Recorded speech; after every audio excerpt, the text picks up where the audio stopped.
القائل في كتاب العزيز Waalaikumsalam warahmatullahi wabarakatuh. Alhamdulillahilladzi arsala rasulahu bil huda wa dinil haqq liyuzhirahu 'ala dini kullihi wa kafa billahi shahida. Asyhadu an la ilaha illallah wahdahu la syarika lah wa asyhadu anna Muhammadan 'abduhu wa rasuluhu la nabiyya ba'dahu. Allahumma shalli ala sayyidina Muhammadin wa ala alihi wa sahbihi ajma'in, amma ba'du. Yang mulia guru kita bersama, Ketua Pengajian Masjid Al-Mujahidin Akhirul Kiram Muhtaram Bapak A'ruf Rahman MPD, yang mulia segenap para asatiz yang alhamdulillah banyak yang hadir, yang saya tidak tata satu persatu, tidak mengurangi rasa takzim saya tentunya. Yang mulia segenap jamaah, begitupun saya tidak tata satu persatu, yang insya Allah semuanya saya hormati dan muliakan.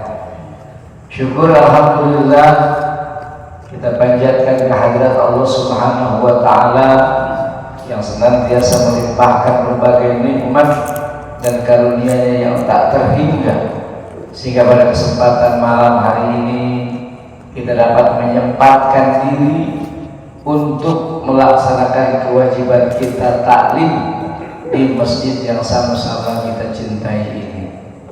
Tadi sudah disampaikan, yang namanya ilmu memang harus dicari. Kata Imam Malik, al-ilmu la yukta, al-ilmu yukta wala ya'ti. Ilmu itu harus didatangi, sebab ilmu tidak mungkin datang sendiri ke kita.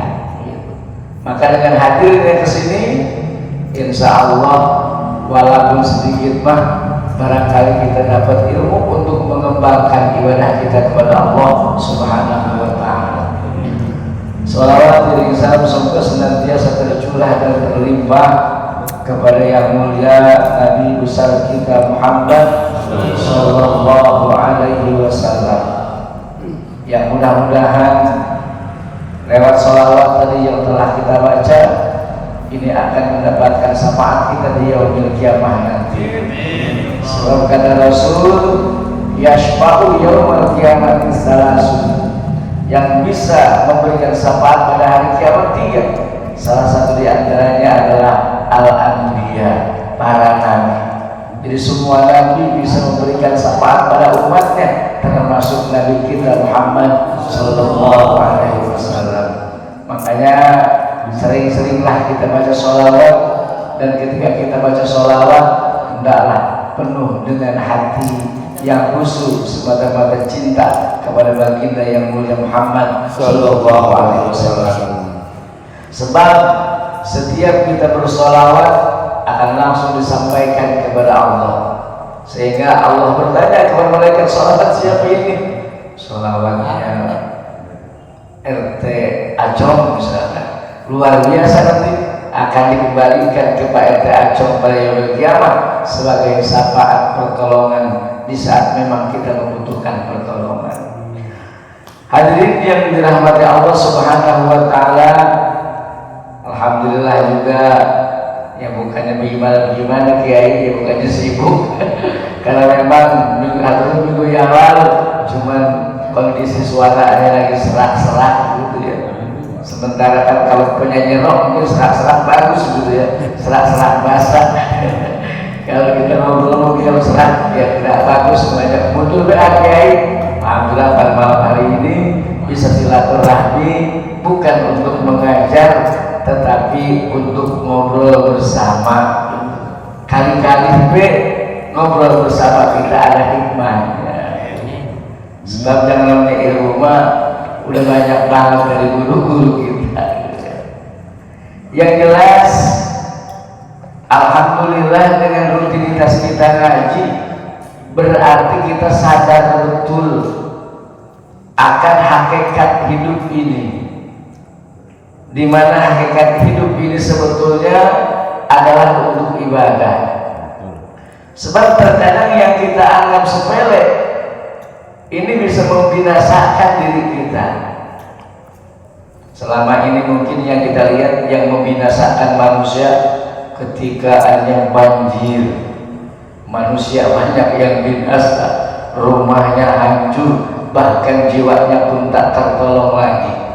Ketika ada longsor, binasa. Tapi sebetulnya ada sesuatu hal yang kita anggap sepele tapi bisa menjadikan kita binasa. Apa itu? Salah satunya adalah jatah hidup kita di alam dunia ini. Dengan bergantinya hari, itu sebetulnya usia kita sedang dikurangi. Cuma kadang-kadang kita tidak sadar bahwa usia kita itu diambil satu hari oleh Allah Subhanahu wa Ta'ala. Kita seolah-olah cuek saja. Mana buktinya? Buktinya tidak ada perubahan yang kita lakukan dalam hidup kita. Ibadahnya segitu-gitu baik, nggak ada tambahannya. Padahal kita sadar bahwa jatah hidup kita sedang dikurangi oleh Allah Subhanahu wa Ta'ala. Kan kita hidup ini menunggu mati, Pak. Ya. Hanya saja Allah rahasiakan. Apanya? Asbabuhu, sebab-sebabnya Allah rahasiakan. Ada yang meninggal dengan sebab jatuh dari gunung, ada yang meninggal dengan sebab jatuh sakit yang lama, ada yang meninggal jatuh di kamar mandi, ada yang meninggal kali gempa bumi dan sebagainya. Tidak ada yang tahu. Kita pun tidak tahu bagaimana nanti kita itu meninggal dunia, sebabnya apa gitu. Ya mudah-mudahan kita sebabnya yang enak-enak baik gitu. Jangan sampai ketiban duren 13 bisa hancur gitu. Ya, beritanya nggak bagus. Meninggal kenapa? Ketiban duren sekali 5 gitu. Ya biarkan kita nih seperti guru kita almarhum Abi Ilyas gitu, meninggal di sedang ibadah salat subuh. Kita tuh pengen kayak begitu gitu ya. Makanya kita tinggal menunggu mati. Yang kedua yang dirasakan Rafa'ul Amkar, tempatnya di mana? Boleh jadi kita tinggal di Waljaya sini, tapi boleh jadi kita meninggal saat kita di luar sana. Gak ada yang tahu. Makanya kapanpun, dimanapun, ketika kita berada, selalu takwa. Sebagaimana yang dinasihatkan oleh Rasul, ittaqillaha haitsuma kunta. Yang ketiga yang dirasakan oleh Allah Subhanahu wa Ta'ala adalah, kalau tadi adalah sebabnya, tempatnya, yaitu awqatuhu, waktunya. Kapan kita tuh, tanggal berapa, hari apa, siang, malam, apa pagi, nggak ada yang tahu kita. Nah oleh karenanya dengan hari ini, bagi kita yang beriman kepada Allah, setiap hari harus kita jadikan hari-hari kita adalah hari untuk meningkatkan ibadah kepada Allah Subhanahu wa Ta'ala. Makanya alhamdulillah nih, ngaji ini tadi kata Pak Kiai rempet banget, karena mungkin ini juga salah satu kita nih menyadari bahwa kita adalah hanya akan menunggu kematian kita saja. Dengan diisi dengan taklim seperti ini, insya Allah ini adalah amaliyah kita untuk dijadikan sebagai bekal kita menuju akhirat nanti. Sebab kalau kita sia-siakan hidup kita, masya Allah, apalagi kita menjadi manusia yang tidak bermanfaat. Makanya kan kalau menurut Abu Hasan, ya, manusia itu kan tipenya macam-macam. Di antaranya adalah ada manusia yang seperti makanan, dibutuhkan selamanya. Orang kan kalau nggak makan nggak hidup ya. Makanya setiap kita yang ada di sini juga membutuhkan makanan, gitu. Bukan cuma keripik singkong, bukan, nasi tiap hari kita butuh makanan. Tuh orang yang seperti itu berarti dengan hadirnya orang seperti itu sangat dibutuhkan oleh warga masyarakat. Ketika beliau tidak ada, sangat dirindukan dan merasa kehilangan. Itu yang paling bagus tuh kayak begitu kan. Ya. Ada juga tipe manusia yang bagaikan obat. Kalau yang bagaikan obat ini dibutuhkan cuman sewaktu-waktu doang. Kan kalau kita obat bahkan sewaktu kita sakit baru kita butuh obat. Kalau kita lagi seger, sehat walafiat, nggak mau embung. Ke dokter juga kita embung. Tapi kalau kita sedang sakit, kita paksakan untuk ke dokter dikasih obat, kita minum tuh obat. Nah manusia ada seperti ini, dibutuhkannya cuma hanya terkadang saja. Ya. Tapi malah yang ketiga ada yang paling parah, ada manusia yang berposisi sebagai racun, bisa membunuh orang. Semua orang tidak mau, bahkan keberadaan manusia itu bisa menjadi malapetaka bagi orang lain. Nah makanya kita pilih yang nomor satu tuh, yaitu manusia yang bagaikan makanan sehingga kita dibutuhkan oleh orang lain. Maka mungkin inilah manusia yang dikatakan oleh Rasul adalah manusia yang paling baik, yaitu anfa'uhum linnas, yang bermanfaat bagi manusia. Ini. Kemudian yang kedua yang tanpa kita sadari sepele sebetulnya, tapi bisa membinasakan kita adalah lalainya kita bersyukur atas nikmat Allah. Padahal guru-guru kita mengajarin terus, bahkan setiap pembukaan juga kadang-kadang dibacakan, la in syakartum la azidannakum wa la in kafartum inna azabi lasyadid. Kita juga udah pada hafal semua sebetulnya. Artinya kita hafal, cuma terkadang rasa syukurnya kita belum maksimal. Makanya wajar ketika ada sesuatu dalam kehidupan kita yang kurang berkah, yang kurang bertambah. Kenapa? Mungkin syukur kita belum maksimal kepada Allah Subhanahu wa Ta'ala. Makanya juga kan Allah selalu sindir dalam Al-Quran, "Fabi ayyi ala'i rabbikuma tukadziban." Nikmat mana lagi yang mau kamu dustakan? Sekarang aja di sini kita ngaji ini penuh dengan nikmat. Nikmat ketemu teman-teman, belum lagi nikmat suguhannya, nikmat minumannya, dan nikmat kita nanti akan mendapatkan pahala yang berlipat insya Allah. Bahkan keutamaan kita taklim ini, kata Nabi, barang siapa orang yang ajarnya sudah sampai tapi dia sedang menuntut ilmu, laki Allah, maka dia nanti akan berjumpa dengan Allah Subhanahu wa Ta'ala. Kenapa?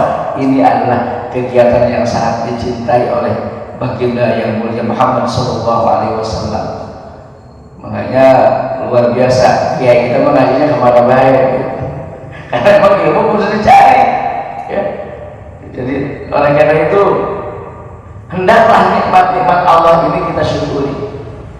Dengan hadir di sini, berapa nikmat Allah yang sudah kita syukuri sekarang? Satu, mata kita tadi sudah dipakai melihat tuh kalimat-kalimat thayyibah dalam zikir Rabbul Al-Atos.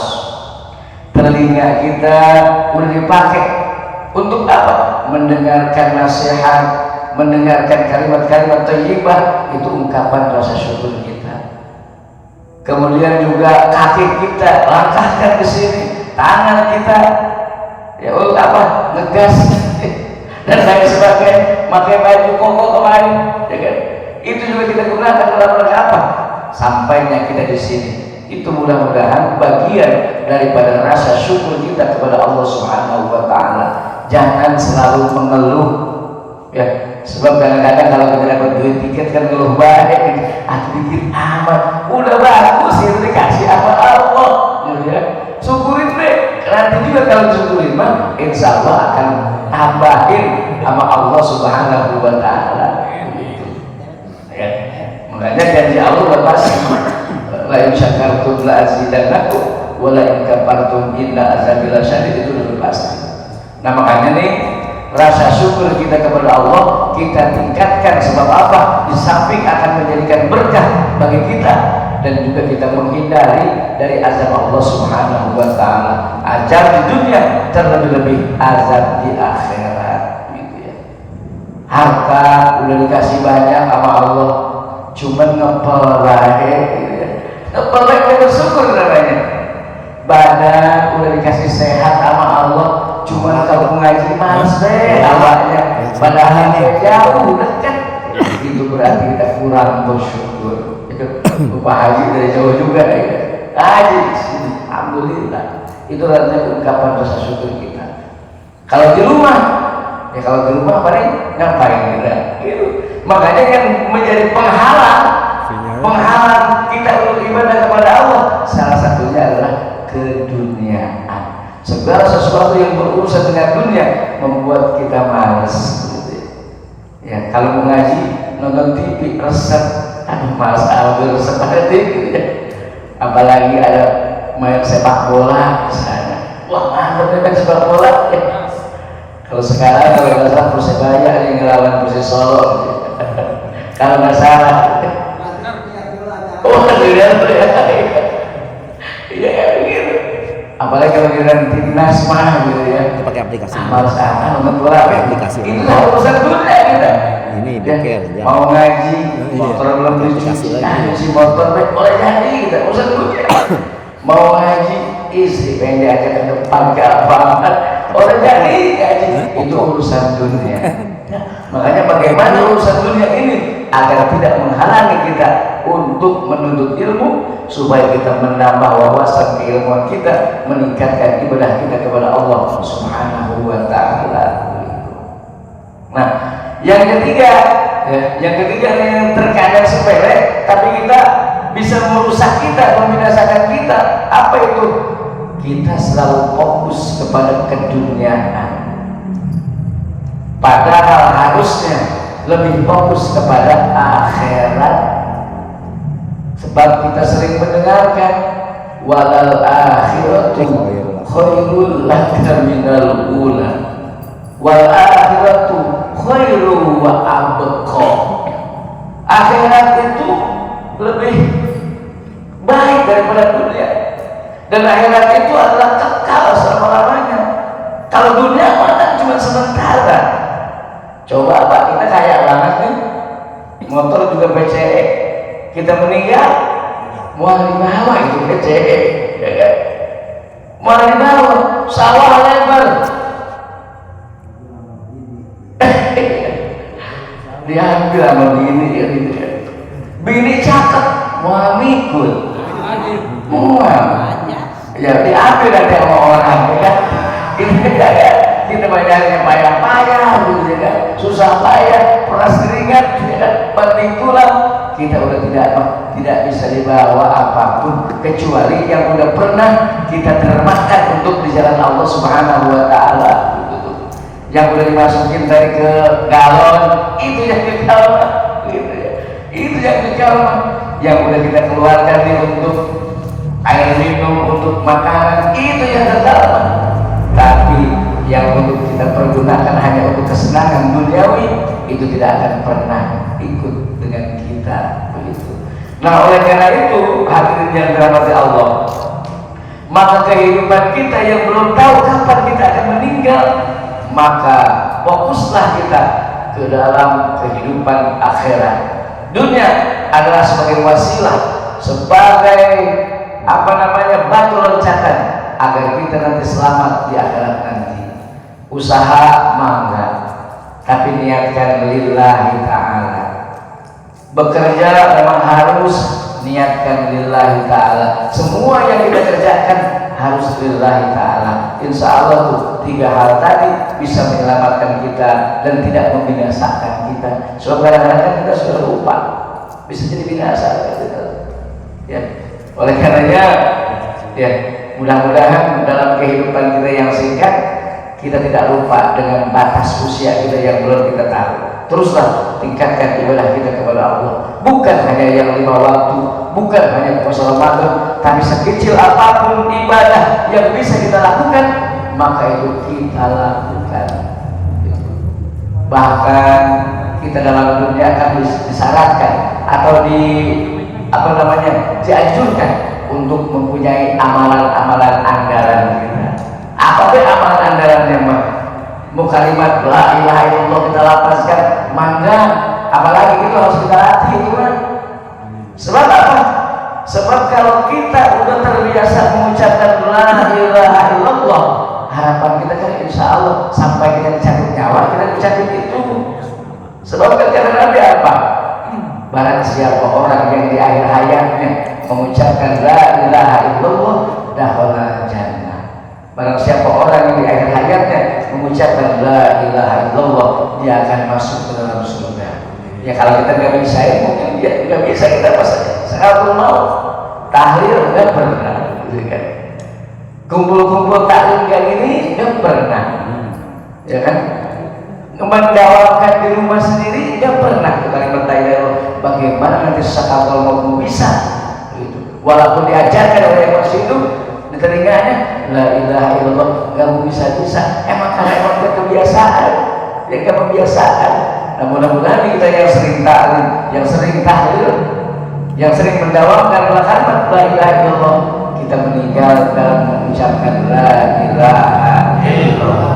Sepele amalannya mengucapkan la ilaha illallah cuma bisa menyelamatkan kita untuk masuk ke dalam surganya Allah. Gitu. Nah, oleh karenanya hadirin yang dirahmati Allah, konsep kehidupan kita ini sebenarnya tidak sulit. Kalau menurut Imam Al-Junaidi Al-Baghdadi, ini walaupun amal kita sedikit, ilmu kita sedikit, ini bisa meningkatkan derajat kita. Ya, jadi turpaul, ya, jadi ada turpaul abdu. Jadi ada 4 perkara yang bisa meningkatkan derajat ila a'la darajat, kepada derajat yang paling tinggi. Walaupun sedikit ilmu, walaupun sedikit amal. Apa katanya? Yang pertama adalah al-halimun, kesabaran. Jadi hidup ini konsepnya satu, sabar. Ujian emang banyak yang dirasakan oleh kita, tapi sabar harus bisa menetralisir dan mengarungi kehidupan yang penuh dengan ujian. Ujian ekonomi, sabar. Ujian apapun, sabar. Insya Allah itu akan menjadikan kehidupan kita yang memiliki derajat yang tinggi. Apalagi innallaha ma'as-sabirin, Allah menyertai orang-orang yang bersabar. Allah akan memberikan pertolongan kepada kita. Begitu. Sabar. Buktinya kan selama ini apa yang kita rasakan sulit, apa yang kita rasakan susah, buktinya kita sekarang masih hidup. Masih hidup dan bisa melewati apa yang kita rasakan susah. Kalau sakit parah, aduh biaya dari mana ini kan, udah susah, udah bingung. Ada yang bantuin, ada yang minjemin. Jadi kan sampai saat ini udah kebayar. Dari siapa itu? Dari Allah. Berkat apa? Kesabaran kita kepada Allah Subhanahu wa Ta'ala. Sabar. Yang kedua, at-tawadhu, yaitu rendah hati. Tawadhu, tidak sombong. Dalam hidup kita tidak sombong, ya. Biarin kita mau nggak dihormatin, nggak. Artinya orang yang nggak kira ujian, gitu ya. Kalau misalnya kita panggil seseorang nggak pakai kiai, dia jembai kayak nyautin. Tapi kalau kita panggil pakai, itu berarti dikira ujian tuh. Kalau kita nggak panggil Ustaz, atau kita nggak panggil namanya doang, diem aja, nyaut juga, ya, gitu doang. Tapi kalau kita panggil Ustaz, oh ya ada apa ya? Itu berarti dia gila panggilan pujian. Ada kan orang yang kayak gitu? Ya ada. Itu tidak tawadhu gitu orang. Ya, pengennya dihormatin baik, pengennya diangkat derajatnya. Jangan begitu. Sebab apa? Ketika dia tidak dihargai seperti itu, maka hatinya akan tidak nyaman, tidak tenang. Aduh, sialan, boleh pakai ustaz-ustaz aja. Orang ini banget ya begitu ya, gitu. Nah ini seperti itu. Makanya kita apapun ikhlas. Orang memanggil apa, nggak apa-apa. Ya, bahkan kalau bagi orang kita bilang sekali, jangan kiai apa begitu orang tahu. Tapi kita kalau nggak boleh kiai, belum. Kita nggak menghargai, gitu kan. Jadi kayak begitu, jadi orang banyak tuh yang gak, kalau kita sebut dari nggak nyautin sama kita. Tapi kalau disebut dengan gelar ustaz atau kiai, pas aja. Kita cium tangannya, luar biasa penontonnya sama kita. Kalau kita cium tangan, malu. ngapa dia sama kita? Ada yang begitu. Iya. Iya. Nah, kalau kita punya perasaan seperti itu, pengen dipuji sama orang, sekalinya orang tidak puji kita, maka hati kita yang tidak tenang, jengkel baik rasanya. Sedangkan yang namanya jengkel kan gak boleh, merusak diri kita sendiri, akhirnya kurus di badan kita jengkel. Nah itu, kita berdakwah ikhlas karena Allah. Ya, ikhlas karena Allah. Kenapa? Karena kita ini memang untuk ibadah kepada Allah. Adapun hidup kita, nasib kita, Allah yang akan menjaminnya. Yang betul kita takwa sama Allah begitu. Tidak juga yang lebih sifat minha isulaya nasib begitu. Nah jadi kita tawadu, tidak sombong, rendah hati ya, bukan rendah diri, rendah hati. Jadi hati kita itu tidak pernah sombong, pengen dipuji, pengen ngapa-ngapain. Sebab kalau kita hati kita sombong, dalam kehidupan kita tidak akan rapi. Tapi kalau dia hatinya rendah hati, dengan siapapun dia bergaul, dipanggil apapun dia oke-oke saja, insya Allah hatinya akan tenang begitu. Ya. Kemudian yang ketiga, as-sakhaw, yaitu dermawan. Kenapa kita dermawan dalam hidup kita ini? Ya karena kita harta dari siapa? Dari Allah. Harus ingat kepada yang ngasihnya. Jadi kalau kita punya harta, dermawan, kita bantu kepada yang membutuhkannya, baik manusia secara individu ataupun secara kelompok ataupun lembaga-lembaga yang membutuhkan. Insya Allah itu konsep kehidupan yang akan menjadikan manusia memiliki derajat, walaupun ilmunya sedikit, walaupun amalnya sedikit, tapi kalau dia punya hal yang seperti itu, dermawan, tuh insya Allah akan meningkatkan derajatnya di hadapan Allah Subhanahu wa Ta'ala. Yang keempat adalah wa husnul khuluq, yaitu baik akhlaknya. Ini mah udah pasti ya. Jadi kalau akhlak memang harus, karena apa? Manusia akan selamat, manusia akan mulia dengan akhlaknya yang baik. Biar kata bersorban, biar kata pakai udeng-udeng, berjuang, tapi kalau tata keramanya tidak bagus, orang nggak akan menghargai. Biar kata pimpinan pesantren, tapi kalau dia cabuli anak buahnya, tidak akan bagus di mata masyarakat begitu. Jadi kenapa? Akhlaknya nggak bagus begitu. Tapi biarpun kita adalah orang biasa, tetapi akhlak kita bagus, tata krama kita bagus, perilaku kita bagus, kesopanan kita bagus, orang akan menghargai. Hebatnya dia, walaupun tidak diungkapkan. Kan kita pengennya yang nggak diungkapkan oleh kita. Soalnya kalau disampaikan ke kita bisa GR. Kalau kita bisa GR, kita kan sombong. Wah iya gua udah hebat kayak sekarang, kok begitu, udah kayak hilang lagi tuh. Yang hilang lagi dari nilai-nilai dari hadapan Allah Subhanahu wa Ta'ala. Itu 4 konsep hidup yang menurut Al-Imam Al-Junaidi Al-Baghdadi yang bisa mengangkat derajat manusia yang tinggi meskipun ilmunya dikit, amalnya dikit. Kan itu sebelumnya kita Pak ya, ilmu kita kan dikit, amal kita dikit. Jadi boleh ini, bukannya boleh, sangat boleh kita terapkan dalam kehidupan kita. Sabar dalam menjalani kehidupan, tawadu dan tidak sombong, boleh dikatakan. Kemudian juga adalah dermawan, kemudian juga akhlak yang baik. Itu yang harus kita terapkan dalam kehidupan kita, sehingga dalam meniti kehidupan kita yang tidak tahu kita nanti kapan waktu kita kematian kita, maka insya Allah kalau kita selalu begitu, maka kita akan menjadi orang-orang yang beruntung. Kenapa? Karena kita melakukan hal-hal yang terbaik. Mudah-mudahan nanti ketika kita melakukan yang terbaik, niat kita cuma satu, pengen dapat ridho Allah Subhanahu wa Ta'ala.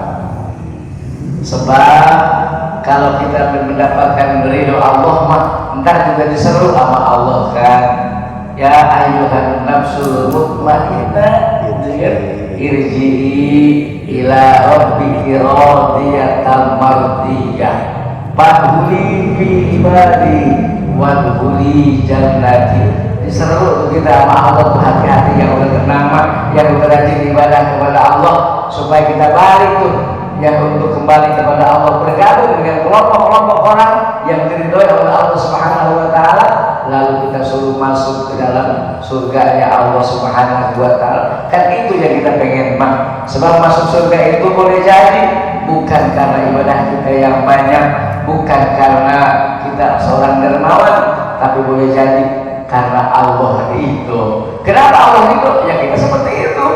Dermawan ya iya, ibadah ya emang bagus begitu, sama orang-orang yang emang bagus banget begitu ya kan, kasih sayang, sabar orangnya, ya tidak ada alasan bagi Allah untuk tidak itu begitu. Ya mudah-mudahan nih kita semua yang hadir di sini dalam rangka mengisi kehidupan kita yang memang jatah kita semakin dikurangi tak? Kalau Nabi aja meninggal usianya 63, kalau kita usia sekarang 40, waduh dikit lagi, 23 lagi. Kalau yang sekarang kita usia 50, waduh 13 tahun lagi. Lalu 61, aduh 32 tahun lagi. Yang 61 tahun setengah, aduh 3,5 lagi. Inilah. Jadi kalau kita menghitung-hitung usia, kalau patokan Allah bagi Rasul, tinggal dikurangin deh, ya. Wafatnya Rasul dikurangi dengan usia yang ada pada diri kita. Rasa-rasanya dekatan ke sono kita ini daripada masih lama di dunia. Makanya tadi saya bilang jangan sampai kesempatan ini dalam kehidupan kita menjadi yang bisa membinasakan kita. Makanya isi semuanya dengan ibadah kepada Allah Subhanahu wa taala. Dari jam ini ya? Oh jam 9, oh jam 9. Jadi pada waktu saya gitu ya, sesuai dengan undangan jam 8 sampai dengan jam 9. Gak usah lama-lama, gak usah banyak-banyak. Nanti juga kalau Seninnya datang ngaji lagi baik gitu. Kalau kebanyakan kan ntar nggak muat ilmunya di kepala kita. Jadi intinya barangkali malam hari ini mah hanya sharing bagaimana kita menyikapi hidup di dunia. Ternyata bisa jadi kita kalau iman kita ini lagi lemah mah nggak bisa ngontrol terhadap kehidupan kita. Yang mudah-mudahan walaupun yang saya sampaikan barangkali tidak tersusun, ya, mudah-mudahan bisa dipahami dan juga bisa menjadikan gairah kita untuk terus mengisi hidup kita dengan ibadah kepada Allah Subhanahu wa taala. Mohon maaf atas segala kekurangannya. Billahi taufiq wal hidayah. Wassalamualaikum warahmatullahi wabarakatuh.